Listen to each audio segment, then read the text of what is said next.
Ce parcours, c'est l'histoire de la renaissance du petit commerce dans un quartier qui petit à petit retisse les liens entre les habitants et fabrique un écosystème ultra-local. Le commerce prend soin de la ville, et la ville, c'est nous tous. Donc on est chez Viande et Chef, au 38 rue de l'Ancry. C'est une boucherie, mais aussi une cuisine. Un lieu un peu particulier où en fait on va mêler la cuisine et la boucherie. Il n'y a rien de caché. Nous on travaille devant les clients. On ouvre la boucherie à l'extérieur en fait. La rue de l'Ancry, c'est un quartier du 10e qui est super dynamique. Pas mal de commerces, des commerces de bouche qui commencent à arriver de plus en plus. Donc voilà, on commence à toucher un public de famille, un public de cadres dynamiques et un public de personnes plus âgées. Je m'appelle Dominique Quinsinger-Laurent. J'ai créé la crèmerie. La crèmerie, je vends du fromage du monde entier. Je suis curieuse, donc j'aime bien goûter et découvrir d'autres fromages que je fais découvrir à ma clientèle. J'essaye de privilégier les petits producteurs. Ça, c'est ma devise, il faut vraiment les aider. Les murs étaient nus. J'ai acheté tout mon matériel et voilà, hop, on part comme ça. Sans la CMS, il n'y aurait pas eu ces commerces de proximité qui maintiennent une vie sociale dans le quartier. Vraiment la proximité, le petit village, les gens qu'on écoute, qu'on aide, c'est vraiment ça le plus important dans un commerce et dans ce quartier.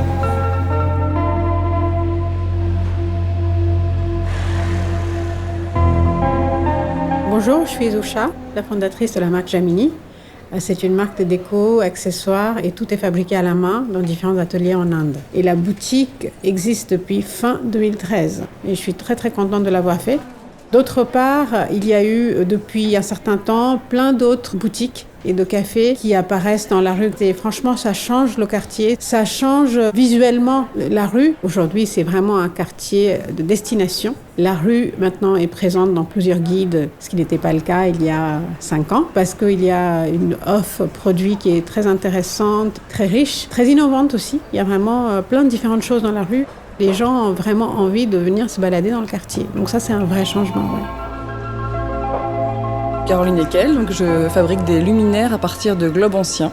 Le testeur, c'est vraiment une opportunité pour nous parce que le prix est accessible. Et puis, le local est grand, ce qui est quand même assez rare sur Paris. Le quartier est vivant, ça bouge bien. Franchement, il y a des commerces autour. Pour nous, c'est vraiment une aubaine et effectivement une belle opportunité. Je le partage volontiers et d'autant plus qu'on a souvent des gens qui s'arrêtent devant la boutique et qui nous posent plein de questions. Et donc, ils nous demandent un peu notre ressenti. Est-ce qu'on y est bien? Comment ça se passe? Oui, je pense que pour un quartier, c'est un vrai plus. Je l'ai découvert grâce à Valérie de Retour de Chine qui nous partage dans la boutique justement cette quinzaine. J'ajouterais juste que les gens qui habitent le quartier depuis 10 ans nous disent que le quartier a été complètement transfiguré par l'arrivée justement de commerces ou des mini concept stores et que ça a complètement changé la vie de quartier. C'est un vrai plus et les gens du quartier en sont conscients.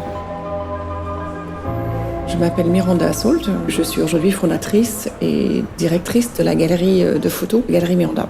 La galerie a un vrai parti pris aussi de libraire. Donc les livres de photos que je présente ne sont pas forcément tous dans l'actualité. C'est plutôt une question de signature, d'intelligence, de qualité d'ouvrage. C'est un quartier de village. Chaque village est soudé. Chaque village est un vrai tissu. Tout ça, c'est un écosystème hyper dynamique et hyper riche.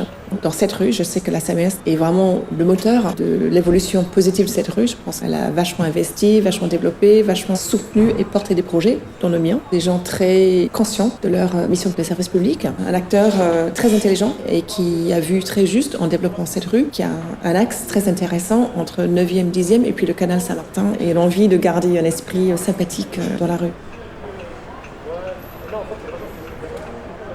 Je m'appelle Marie, je tiens la boutique L'Arbre Enchanté, qui est une boutique de jouets au 40 rue du Château d'Eau dans le 10e. Alors, le quartier, c'est une rue qui a beaucoup changé. Moi, quand je me suis installée il y a 10 ans, c'était beaucoup une boutique de grossistes de textiles. Et maintenant, c'est devenu une rue plutôt commerçante avec toutes sortes de boutiques de décoration, de textiles et autres. Ça a beaucoup évolué parce que comme on a commencé à s'installer et que parallèlement à ça, les grossistes de textiles s'en allaient, ça a mis un boost au fait que d'autres boutiques s'installent ici. J'ai pu racheter les murs grâce à la CMS puisqu'ils font des programmes qui durent un certain temps. Après, ils vous proposent de racheter les murs que j'ai pu racheter. Ce qui est essentiel, c'est d'avoir un local qui est remis à neuf, qu'on n'a plus qu'à agencer. Après, vous avez des aides. À l'époque, j'avais des formations. Et c'est un service formidable. C'est devenu justement un quartier commerçant avec plein d'autres boutiques. Donc, ça amène des gens et c'est toujours bon pour tous les commerces.